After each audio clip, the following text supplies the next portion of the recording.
and welcome to episode 15 of the Quotes and Mirrors podcast. I am Tyrell James. And I am Uncommonterry, live and direct out this piece. That's what's up. Trying something different today. Yeah, man. I couldn't get hair and makeup to get in here on time, so if y'all see a little bit of glare, just got to deal with it. Union, man. It's union. It's all union. You know what I mean?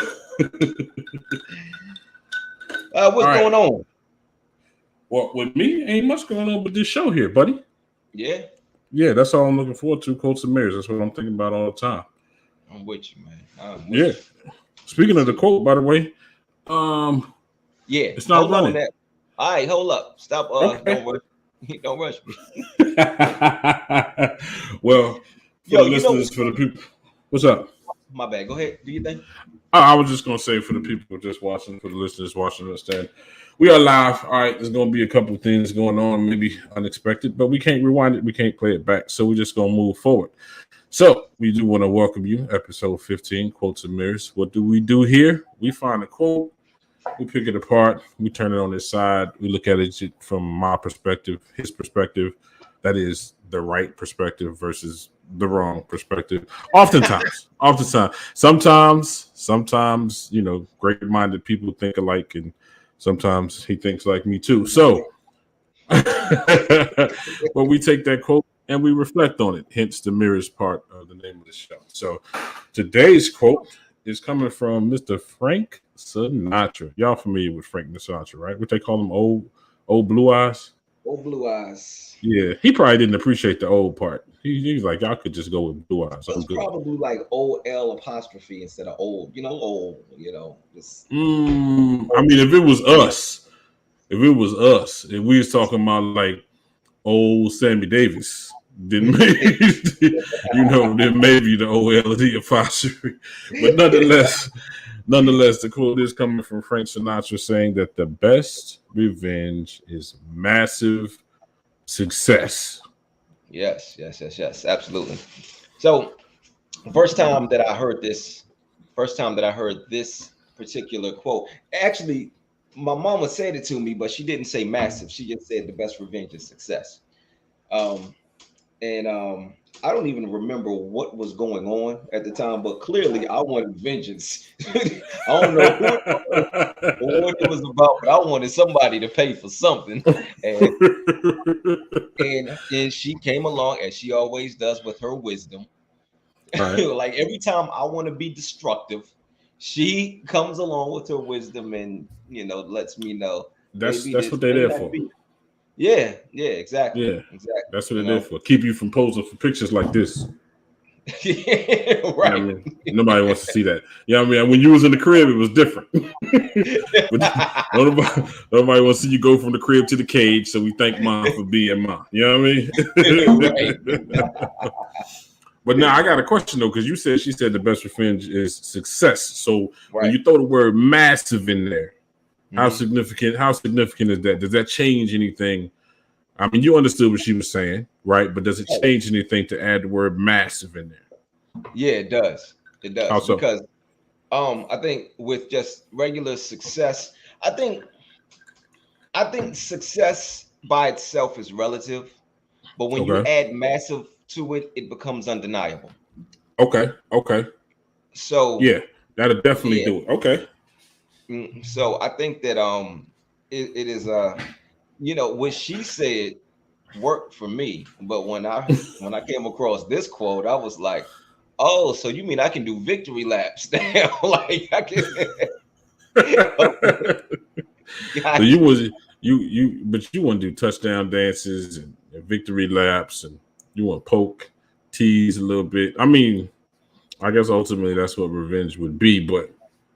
I agree with you with the massive situation. When it becomes an undeniable situation, that means that given success can be relative, it can happen on certain degrees, but when it's massive, can't nobody take that from you.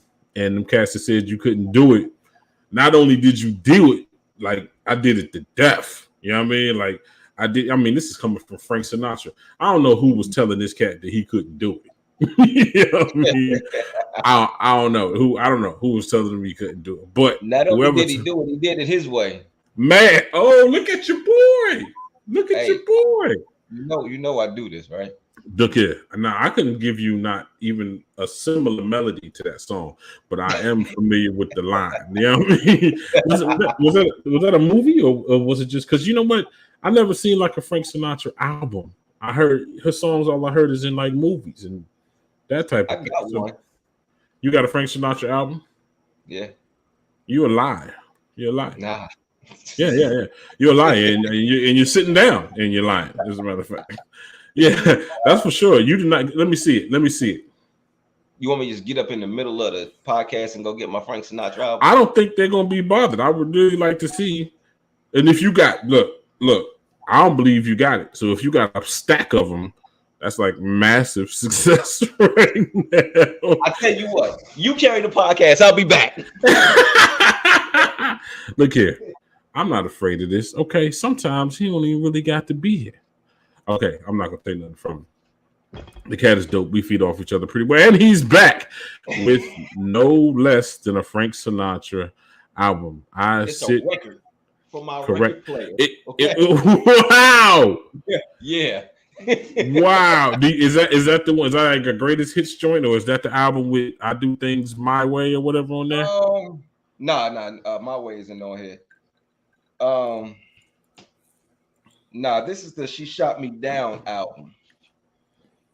For those of you that are as familiar with Frank Sinatra's work as I am, we have no idea what he's talking about.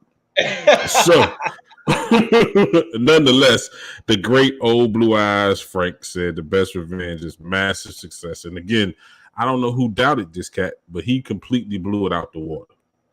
Like, completely massive, like you said, undeniable, which is just absolutely crazy. And I have to say, this is one of them situations that we do agree. We don't have opposing, like there's not even any room for you and I to play like devil's advocate on this or anything like that. It just really is about kind of unpacking it, maybe word for word, because we agree on the whole situation from start to finish. Right. That massive part, it is incredibly significant. Excuse me, because just success alone, you know. Like I said, relative, it could be on such a small scale, or it could be even a situation where, like, the person that was telling you that, like, they may not even consider your success a success at all. You know what I mean? So it's got to be huge. It's got to be huge. But at that point, it's like, what are you doing it for? You know, are you doing it to become successful, or are you doing it to try to throw it in somebody's face? Now, I'll say this. I went through a period of time where I did try to weaponize my success. Okay. I remember, I'm going to go back to high school. So it was the last day of high school. 12th grade year, last day. We were all sitting in class and everybody was kind of just talking about what we wanted to do when we graduated. And the girl that was sitting behind me, she asked me, she said, Tyrell, what do you want to do? And I said, I want to be a rapper. And she laughed and she said, I want you to have a real dream. Yo, if I could have stepped into a studio, like I wish two things at that moment. I wish she was male and I wish she was a rapper. I mean, well, okay, but I have to say, got some bars, okay. It's kind of funny for her to say it. I mean, she's saying that rapping is not a real situation, and the way she said it is kind of funny. But I think also, she never heard your music, right? Right. Yeah. Okay. I mean, because the thing is, you know, so a lot of the same people that might say rapping ain't a real career get in their car and rap is what's coming through their speakers. Right. You know what I mean? So I'm like, I'm not sure I understand where you're coming from or where you're going to, ma'am, sir. You know what I mean? But nonetheless, go ahead. You were being doubted and go. Yeah. And so, but what I did was I kind of laughed it off. I turned my back. I never spoke to her again. All right. But it was like, but I held on to it. It was like, I'll show you, you know, like And then of course, when I did, try to get into the music industry, it was like the closer and closer I was getting. Mm. I always had that in the back of my mind. That, along with a couple of other things that other people had said to me, other people who had doubted me. Mm. I had somebody that was like, "Well, what is Plan B?" I said, "Plan B is to enforce Plan A." Right. And Okay. and she said, "I have a fear that if rap doesn't work out for you, that you're just going to fail, and that means that you're pretty much going to be a failure at life." And this was And I just was like, two 17-year-olds was having this conversation.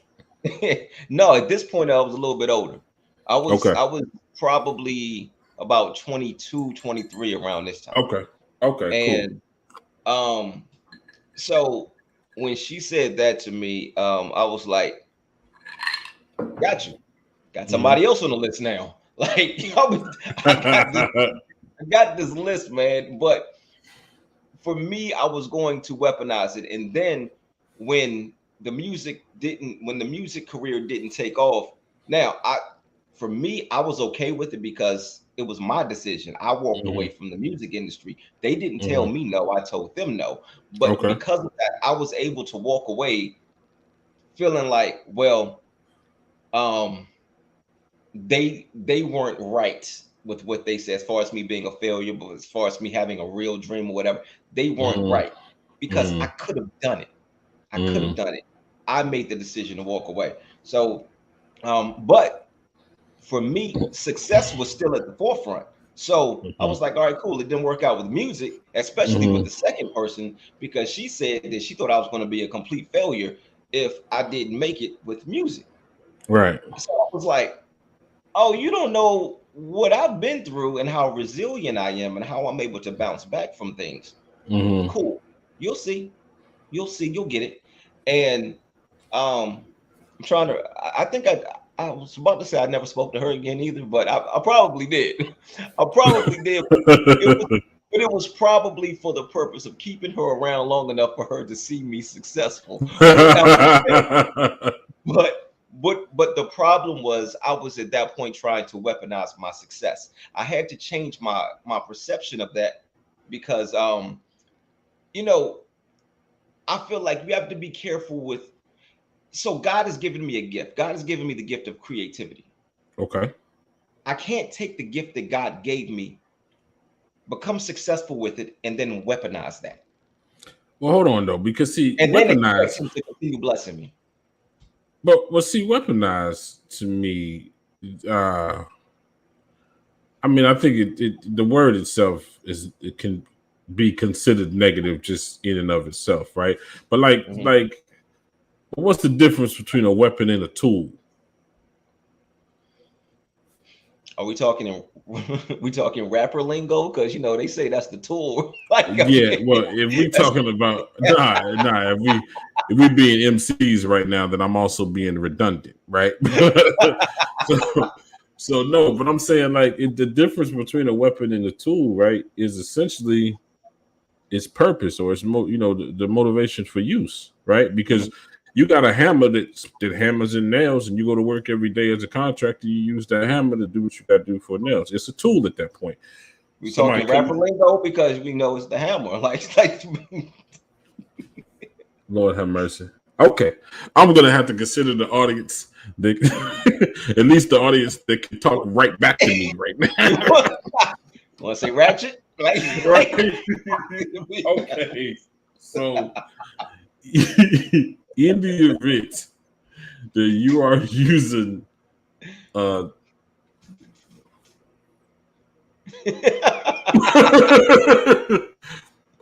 some pliers, here you go. Using some pliers to pull nail out of a board. Stop it, right? You're using it as a tool at the moment, but should you be using it to take the teeth out somebody's head? Well, that's another situation. You know what I mean? You know what I mean? Now it's a bit more of a weapon. So I'm saying, like when you say you weaponize your success, because I don't think he ain't talking about true vengeance necessarily. He's not even, matter of fact, he's talking about allowing the success itself to be the vengeance. Like he don't even have, he not aiming himself or his success at an individual. Like, because essentially, right, that would minimize it, right? If for you to have massive success, but just for the purpose of showing this one person, it seemed to me that would minimize it. Now, given when you get to be that big, you got a group of haters. So now I guess, okay, you're talking about one group of people.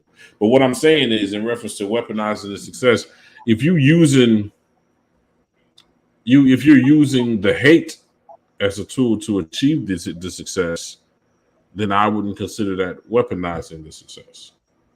I don't think that that's weaponizing it either. I think that's just using it as fuel. Yeah. That's fueling the drive for the success. But so that's not what was happening? No, I'm talking about I've become successful and now I'm knocking on your door. Hey, I told you with your broke ass, and I'm here with all this money. That's what I'm talking about. I wanted to go there with it, but I had to check myself. But that's where I wanted to go with it, like and actually maybe not so much to that extreme, but I wanted to know that they knew. Okay. Well, I mean, but see, that's the thing about it being massive, though, right? That's the thing about it being massive. Like who doesn't know Frank Sinatra? Yeah, I mean, that in and of itself, for the fact that he couldn't walk the street unnoticed, unrecognized, unapproached, that in and of itself is enough. Like, dude, you don't have to have seen any of my movies. Like, that's you don't have to have liked none of my music. But what you know is, if you stand on your side of the street and I stand on my side of the street, everybody is coming to my side of the street. You know what I mean? But see, the part where it becomes where you're weaponizing it comes on after everybody comes to my side of the street, then I yell across the street, looking a little lonely over there. Like that's it. So it's one thing to do something to be fueled by something or by something that someone said. It's another thing to reach that level of success, huh? To be petty. Yeah, exactly. Yeah, you was straight. Well, they got Tom Petty, Petty White, Peddington Bear. Yeah. Yeah, you was one of them. No, I wasn't. I wanted to be. Okay. For a period of time. Yeah, but I didn't go there because the other thing is you have to understand, you have to put people in their proper place. And everybody ain't that important. Okay. Not to, and I'm not talking about them as a person, not them as a human being. I'm not taking anything away from them. But as far as them, maybe, but no, I mean, yeah. But no, I'm talking about making them a target. They aren't important enough for me to make them a target or to even try to make them collateral damage as I'm on my way to my success. Or you definitely my success to throw it in their face. They're not important enough for that. Well, you definitely don't want that because then you give them the power. And then what happens is your success, you only consider yourself successful if they suffer from your success. You know what I mean? Right. Or because they have to acknowledge it first. You know what I mean? But again, that's that massive situation. Undeniable. So I understand. I understand where you're going. Where it definitely you don't want to give them the power of validating your success because then essentially if you're weaponizing it, they're in a position to activate the weapon. You know what I mean? Right. In that situation. So, but if I'm Frank and you told me I couldn't make it, and next thing you know, your daughter is doing her first dance at her wedding to one of my songs. You know what I mean? Right. Yeah, I wasn't necessarily aiming at you, but I'm smiling at that. You know what I'm saying? No friend. I'm smiling at that. I mean, and some people, it becomes a little difficult at when you have somebody who is constantly like for the girl who said to me, I want you to have a real dream. The other girl that said to me, um, that she felt that I could be a failure if things Right. didn't work out for me. That's one thing. That was just one thing that each one of them said. Now, Mm-hmm. if somebody else is constantly just poking and poking and poking and poking, let me see. Put it this way. I think that there are times where it's okay to weaponize the success. Mm-hmm. Now, give you a perfect example when I was battle rapping. Mm-hmm. And there was a guy who, I had been cleaning up in this battle week after week. Okay. Right. And now, they brought me somebody else. Well, this guy, there were a few people saying, well, this is the battle that I'm going to lose. Mm-hmm. But this guy went and said to our cousin Justin, rest in peace. Mm-hmm. Um, well, one of his friends went to Justin and said to him, yo, this is the battle that your cousin is going to lose. Mm-hmm. Like my man is going to wash him. And of course, just came straight to me and said, look, this is what they're saying. Mm-hmm. So at that point, yeah, it's time to weaponize the success. It's actually, I'm not even going to just weaponize the success. I'm going to weaponize the process, the process of becoming successful. And then Mm-hmm. once I become successful, I'm going to weaponize that too. Mm-hmm. Because in my mind, it's not necessarily that your boy went and said that to my cousin. In my Mm-hmm. mind, you sent him. Right. Right. You Right. sent him. Whether he did it or not, I don't know. But that was the fuel that I decided to use. Okay. So yeah, so I think that when it comes to certain things, when it comes to competitive things, that Mm-hmm. it's okay to a certain degree, depending on just to a certain degree, because like I don't think that if there's no trash talk and it's just a great competition, and let's Mm-hmm. say your team wins the championship, go shake the other team's hand. Right. Tell Right. them Right. game. Just do that. Be a good a sportsman. Have good sportsmanship. Mm-hmm. But if it's a whole bunch of talking and I win, because if you don't talk that much, you better beat me. I think at that point, then all bets off. Whatever. You're gonna I get what you mean, get. I guess I understand what you're saying. I still hang on the word massive, right? Because with that, like I truly don't have to aim it at anybody. It's Mhm. just like you said, it's undeniable. It's Right. too big. It's bigger than me now, right? Mhm. So if it's bigger than me, it's certainly bigger than you, shorty. You know what I mean? And so Right. and it's so big at this point that you got to walk around it. You can't even ignore it. Right. You know what I mean? That massive part is so real because now you can't even ignore it. I don't have to double back and make sure you saw. You know what I mean? Mhm. I don't have to send you tickets to my concert. You know what I mean? Right. It's just I just know that there's no way in the world that you are in your right mind, fully, with all of your faculties available. There's no way that you can't see this. You know what I Yeah. mean? And I think the best thing, like, of course, it says the best revenge is massive success, but I think the best thing about it is that you don't even have to participate in the revenge. You can just participate in the success Right. when it's massive. You don't have to, because they know you know they know wherever they at, and you ain't even really got to think about it. It's just that's just what's dope. You know what I mean?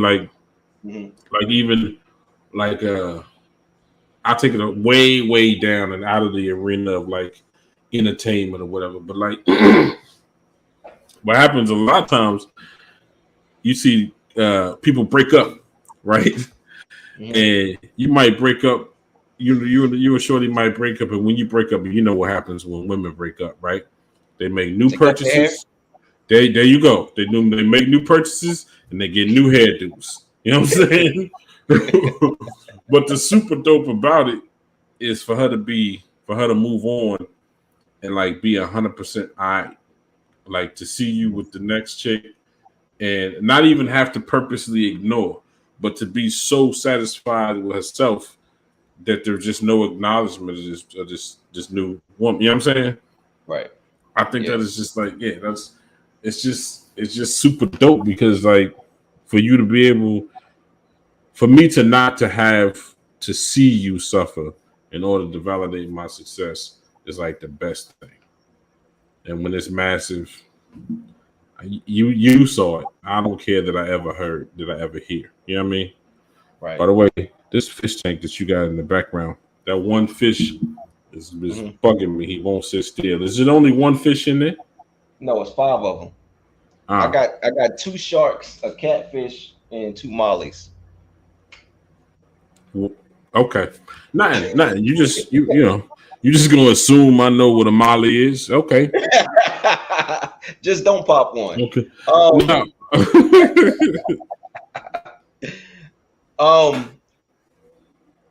I was about to say something. I was about to say something about what you just said. What I just said was just talking about how when the success is so massive that you can completely ignore whether or not anybody is actually affected by it. Like it don't even matter because it's just too massive. Like you said, and early on, it can't be denied. So you good with it. Yeah.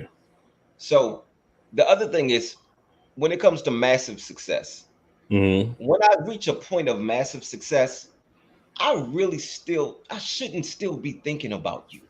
I mean, but okay, now it shouldn't matter whether or not you know, but your haters in general is part of the motivation, don't you think? Yeah, but I think that at a certain point, you have to get to a point where people are like dropping ice on the floor. What? Initially,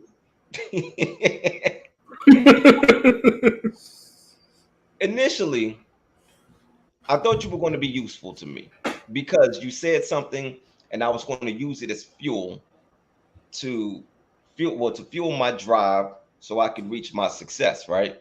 So initially, I thought you were going to be useful. I thought the ice was going to be useful. But once the ice hits the floor, what do? You kick it under the fridge. Some people are like dropping ice on the floor. You kick it under the fridge and you forget about it. It melts. I promise you.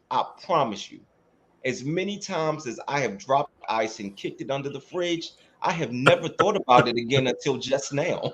It was only to make this connection. But, I feel like I should get to that point with massive success. I shouldn't still be thinking about those people.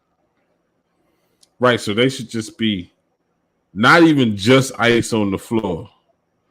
Ice on the floor kicked under the refrigerator. Yeah. That's well, first of all, let's just talk about the ice on the floor being kicked under the refrigerator for just a second, because now, all right, given it might be a little difficult to pick up, okay, and there's potential for incident here. You know what I mean? You could drop the ice on the floor, bend down to pick it up, lift up, somebody open the refrigerator top above you, you hit your head on the refrigerator. Now you got the milk that you hit on the shelf and then bounced off the shelf and it's dripping on your head. Now you got milk and ice on the floor and your pajamas wet. Now you slipping and you just a whole nasty mess on the floor. Okay. Right. And definitely a concussion. So how often does that happen? I don't have that story. Nope. never happened to me. So I ain't in the habit of just kicking the ice under the refrigerator. Yo, that is and you a personal trainer, dude. That is a special kind of lazy. That is a special kind. Just kick it under the refrigerator. Okay, so here are my choices. Go ahead. I'm not put it in the sink. I'm not putting nothing from the floor in my sink. Why not? You got a disposal. Because ill. That's why. Because ill. I'm not putting nothing from my floor in my sink. I'll put my dishes in my sink. Don't you have a disposal? Huh? You got a disposal, right?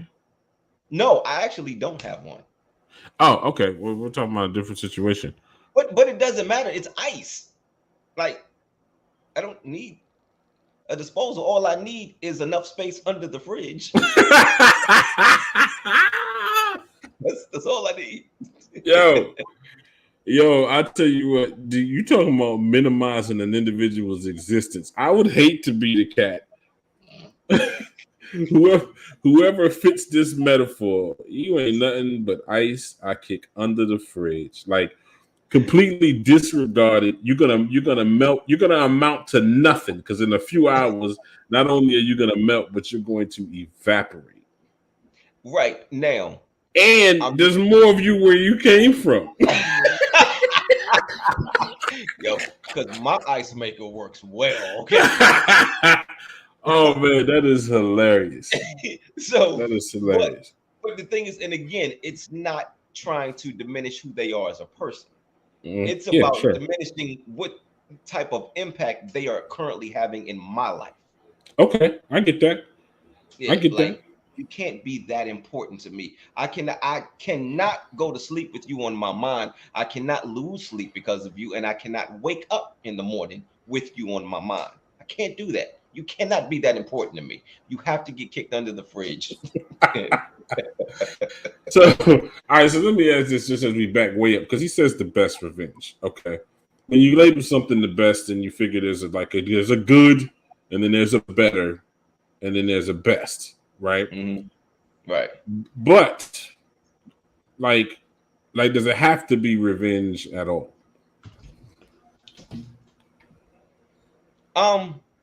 Well, it depends. What's the motive?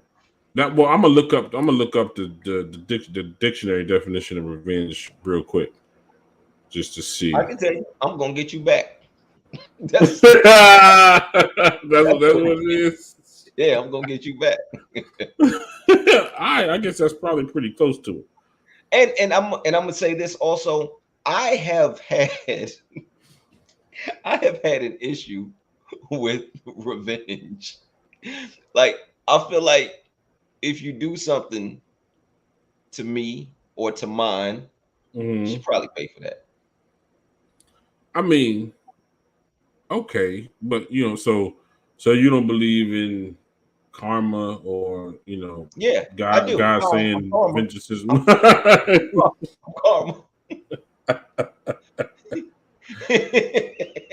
All right, so as far as you're concerned, karma gets busy and once in a while needs to outsource, is what you're saying. Exactly. And I'm just here to, I called you, karma, you didn't answer, so I so the dictionary says the action of inflicting hurt or harm on someone for an injury or wrong suffered at their hands. Now that's interesting now, though, because it says if an injury or wrong suffered at their hands, right? Well, I don't know if that means literally. Well, obviously not necessarily putting their hands to you, but it does mean that the person not only intended, but actually succeeded in causing hurt or hinder or pain, however figurative or literal. You know what I mean? Mm-hmm. And I didn't think about that, right? Because, every hater is not really causing you an issue. You know what I'm saying? Right. Right. So, exactly. So that's I guess I didn't think about that early on. I'm just because I guess you have to differentiate between who is a nuisance and who is a hindrance. Yeah, and then also you got to understand that by this being the definition of revenge, right? Somebody actually having hurt you. Consider it. So revenge is definitely a reaction, but they actually hold on, what does that say? Yeah, look at that. Yeah, you keep on talking. I was just wanted to put up we have a comment. We have a comment. I didn't know we could even see that. Look at that. Yeah, yeah. I Oh, just put it up there. I just put it up. I saw it come up there. like a while back. Um, no, I just saw it. Just saw it. Okay, well You let's read the comment. okay, cool. So Andrelia James, aka Mama, that's my Ma. mom. Yeah, mom. That's my mommy. She said you can't allow non-supporters to take up residence in your mind. Their purpose may have been to inspire you in your goals. Use them as a catalyst and a catalyst only. See, you remember at the beginning of the podcast when I say, "Here she comes with her wisdom." Well, now hold on a second though. What does it mean? Their purpose may have been to inspire you in your goals. Um, So, because okay, see, Ma, I don't want to be. I can't be. I don't want to. Look. The thing is, just when you use non-supporters and then you use inspire, you'll get in trouble. I am gonna get in trouble. I am, and I can't even take it back right now.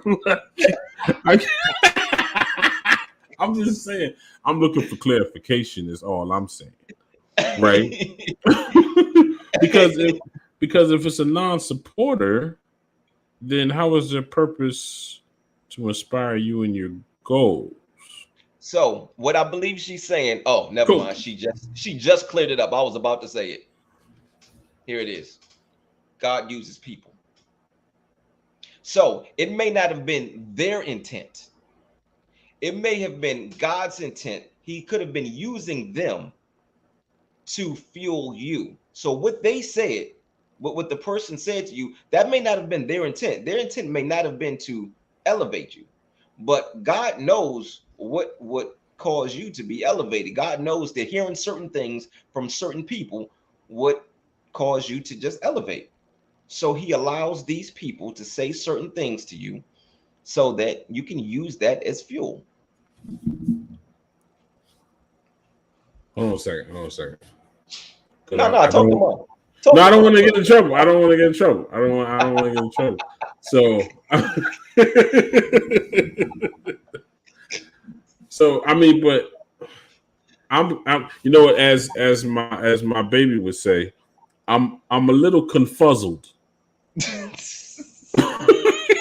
just a little confuzzled because still in reference to the non-supporter versus inspiring and inspiring you in your goals, like those two don't go together. That's because if you're a non-supporter, then you're definitely not trying to inspire me in my goals, right? Right. But she's not saying that that was the person's purpose. Not directly, not from them. That was God's purpose. God's Okay. purpose was to use this person to hold on. She said, okay, what the enemy means for bad, God will take it and turn it around for your good. Got you. That's what she's Okay. saying. Okay. I got it Yep. now. I'm clear. Sorry, Ma. Love you. Stop laughing. Stop laughing. It's not funny. I mean that. I love you with all my heart, Ma. She gonna smack my face. She gonna smack Yep. my face. All right. So what was we saying before the comment? I really appreciate the comment, by the way. I just like the interaction. It's super dope. Me too. Thank you, mommy. Yeah.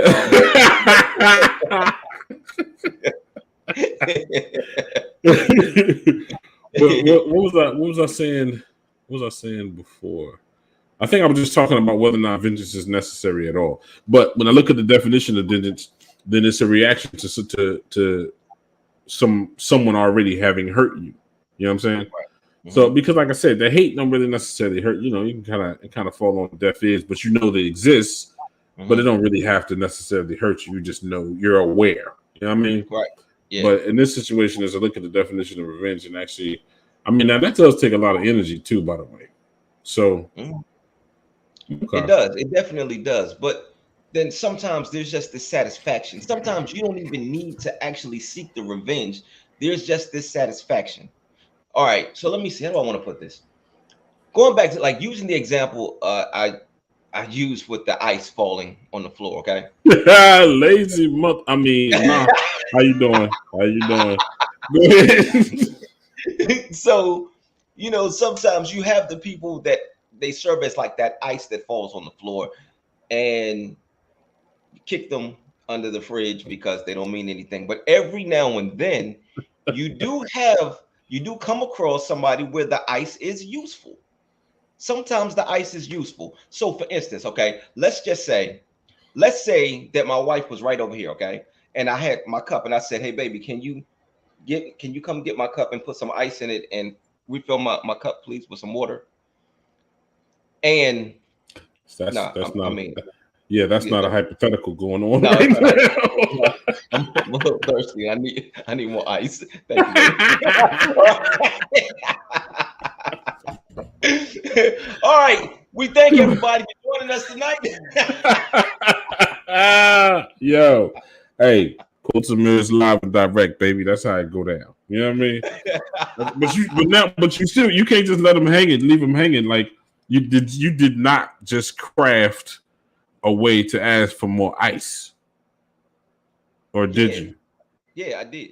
I did. That was it. You weren't gonna tell us nothing about how the ice is useful more and how it's.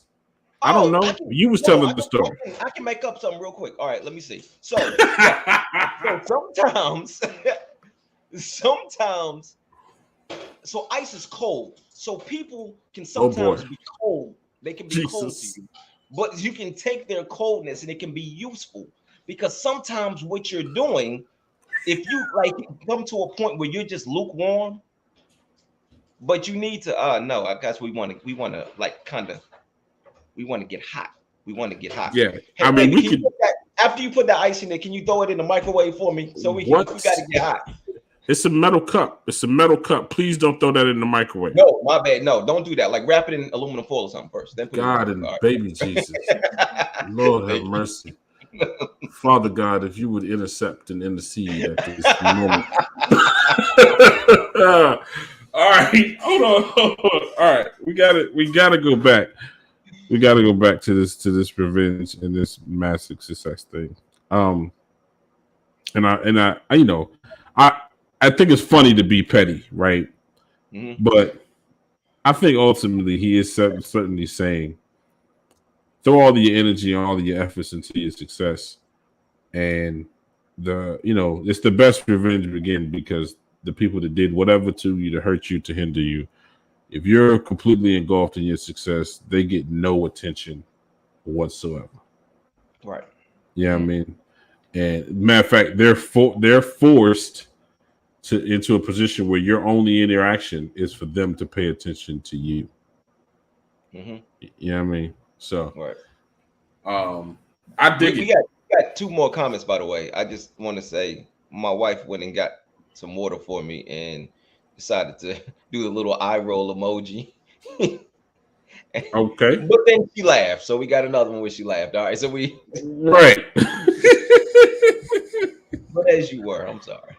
Yeah. So I'm just saying that I appreciate what Ma had told you before when saying that the best revenge or that well you said the best revenge was success, right? Right. Uh-huh. But I full on see how this quote it definitely elevates that truth, and Mhm. I love it. And I didn't even think like since we've been talking, I'm like I don't even think I got no. Wait a minute, I think I do. There go two. Like I got like at least three people. At Mhm. least three people that I want to see fall down as I rise up. Whoa. Okay. So now, all right. Now we're getting somewhere. Let's talk about that because because that's different. That is different. There's a difference between you becoming successful and throwing it in somebody's face, and but it's a difference between that and your success actually knocking somebody down and But you getting satisfaction from them falling. Like you, like look, that what you want? no, look. It's not my goal to cause you to fall down. All right, But you it's get not my satisfaction goal. singing it. It's I'm just saying. It's not what I was hoping for, but I might be glad it happened. You know what I mean? So if it didn't happen, I wasn't gonna be any less happy. But when it did happen, and this is your fault, by the way, because if you didn't think about this quote and have me thinking about revenge, I wouldn't be thinking about them 3 people. You know what I mean? But there's at least 3. And I never thought about it before. Like having haters for real, people that I feel like really tried to hurt. And I'm just like, man, what kind of sucker? Because I'm a good cat. You know what I mean? How you benefit from hurting me? Right. And that's the funny thing about you saying that, because I'm like, yo, what issues have you had where somebody would want to, where somebody has done something to you that would make you feel that way about them? Yo, the thing is that you try to be the bigger person, you try to discount situations, right? Because it's not good energy. It's not the type of energy you want to carry with you. But when you think about, when I read this quote, like up until now, I'm thinking, I don't necessarily want to take revenge on anybody. But it definitely made me think about, there's a couple of people. There's a couple of people that like it's not my intent, but man, I just wouldn't mind seeing them fall as I go up. And it kind of, go ahead. I don't know if I could go that far, and I have people that I really don't like. I mean, I don't. I actually have people that I actually hate, and Wow, let me see something. that's dangerous. Okay. What's in the comments? What's in the comments? Did Ma say something? Because no, because Ma knows who I hate and why I hate them. So, I think okay, I can understand what you mean by that, because I have actually made the comment. So I've been having I was having a conversation with somebody one time, and we were talking. I don't remember what we were talking about, but they said to me, "I wouldn't wish that on my worst enemy." And I said, "Oh, you must not have had a worse enemy." Because I 100% would wish that on my worst enemy. So I guess if I look at it like that, but you know what? I don't know if I can really go that far, honestly, because again, they have to be ice on the floor. They cannot matter to me. They cannot be that important to me. They can't. But true enough. But like when so like when you think about the statement, excuse me, Ma. I'm gonna speak freely for just a moment, right? when you think about a statement of people say, I wouldn't piss on you if you was on fire. They're not gonna set you on fire. They're just not gonna help you deal with it. You know what I'm saying? Like, so I think it's kind of that situation. Like I'm not wishing for their particular downfall, but I know that it would take them down a couple notches to see me go up a couple notches. Hey man, look, we gonna have to end this because Ma keeps coming with her wisdom. She just said, "Are they worth that much of your time?" So here's the thing, Ma. You really like Ma. You and your wisdom, like. Well, but see, no, Ma, they're not worth that much of my time. Of course, Ma, they're not. Tell a joke or something. You're funny, Ma. Tell a joke, like. But the thing is, okay, she is such a warm, big-hearted, kind-hearted person. She is. So she's always gonna yank our chain if we out. And even if we was out to do something to somebody that did something to her, right? That she would still want to stop us. Which you know what I mean?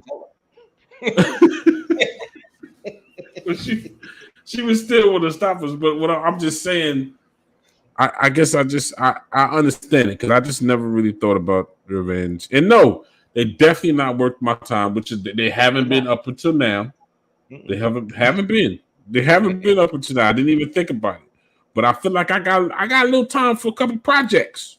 You know what I mean? I got just a little bit of time for a couple pointed projects in which there's a massive success for me to achieve that it's gonna rub them the wrong way. And it's not for the purpose of rubbing them the wrong way, but man, I ain't gonna be mad about it.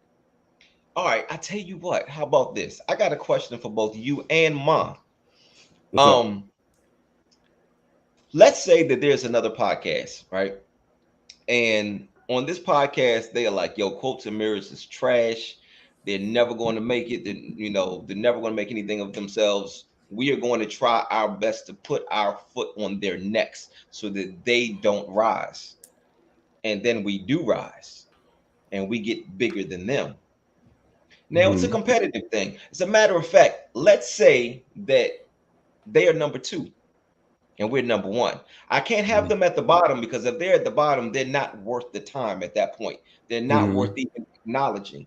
But acknowledging number two or even number three, especially in this podcast game, because there's so many different podcasts, that the ones up at the top have massive success. Mm-hmm. So if we're at the top and we are, and number two or number three are throwing rocks, I see it as I already know what she's going to say. I see it as a even as a business move Mm-hmm. to say something to number two, or even about number two or number three that's throwing their rocks, because the thing is, people are going to want to tune in to hear what we have to say about them. Well, I mean, okay, but we're not about to get into some So ratchet I'm situation. weaponizing. So we're weaponizing our success at that point, because I'm above you. I'm above you. I'm more successful than you. And now, because of everything that you've said, all those rocks that you were throwing, all the words that you were hurling at me, and you tried to put your foot on my neck. You Mm-hmm. tried to prevent me from rising. So, Ma, I can't say nothing. I I can't mean, say nothing. I don't think it would be weaponizing at that point. I think the thing is, like, you can recognize that people are in position to do that, but you don't have to say their names or nothing like that. You know what I'm saying? Like you ever seen the movie The Guardian with Kevin Costner and Ashton Kutcher? I I can't think you say his messed up name. both of their names, but okay. Fine. I mean, I really I know it's Kevin Costner. I did that one right. But then Ashton Kutcher, at any rate, he had a tattoo. He was a swimmer. He was like a championship swimmer, right? Mhm. He had a tattoo on his right shoulder of the number 2.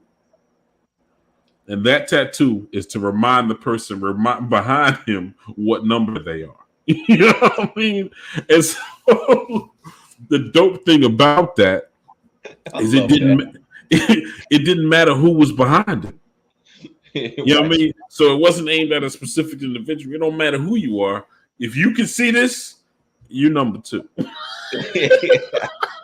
That reminds me of Royce 59. He got a song where he said, "I should run a marathon backwards so I can see what second place looks like." Wow.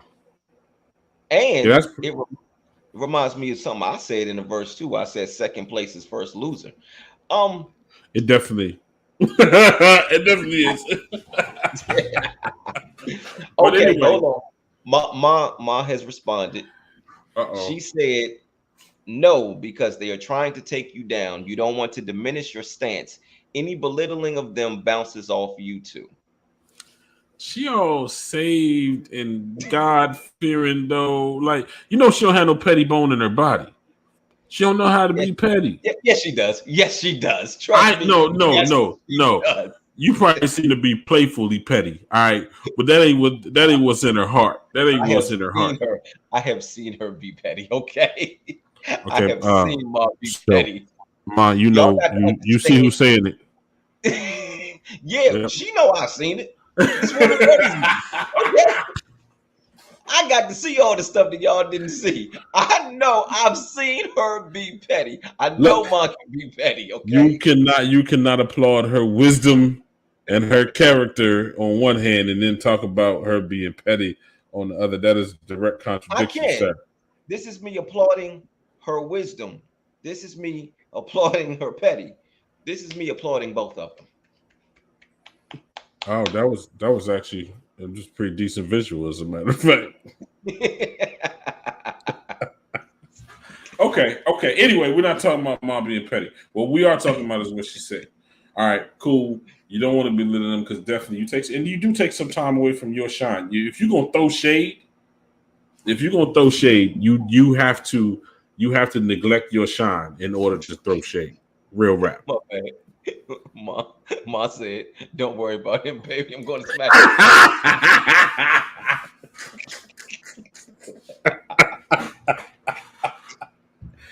Well, I tell you what, this is her smacking my face. This is her smacking your face. This is her smacking both. and my wife seems to think it's funny. Yeah, I'm sure it is kind of funny. It is funny. But at any rate, we don't want to completely miss the point. Like, because we went off a couple tangents. Oh, Jesus, I almost said tangences. I did. I almost said, Lord have mercy. That's when you know you got to slow down, homie. You know what I mean? Yeah. So we went off on a couple tangents, right? But what we do definitely mean to project, like, this thing, I know it's motivating me. And I'm not going after anybody, but I am saying because we identify that massive success is undeniable, and it's the best revenge because you don't even have to participate in the revenge side of it. You can just participate in the success. You know what I mean? And so that's a new motivation for me. But but again, it's not for the purpose of tearing nobody down, but I'm going to be aware of the fact that you took an L when I took an elevator. Whoa. Hey.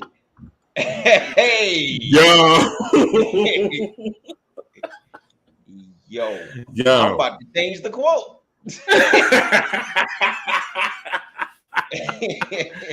Yo, look here. That's what happens here. Sometimes it just come off natural. Y'all know all of these quotes ain't from strangers. Okay. A lot of them is from these Negroes sitting right here in front of you.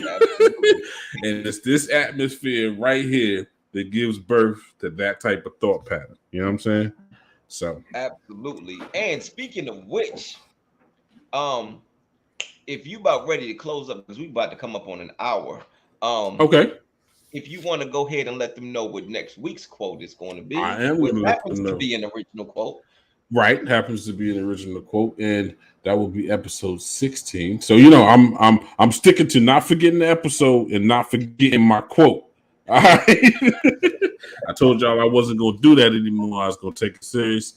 I'm gonna take it serious. So this is an original quote from yours truly, and that quote is that life is not a chore to do; it is a chance to do.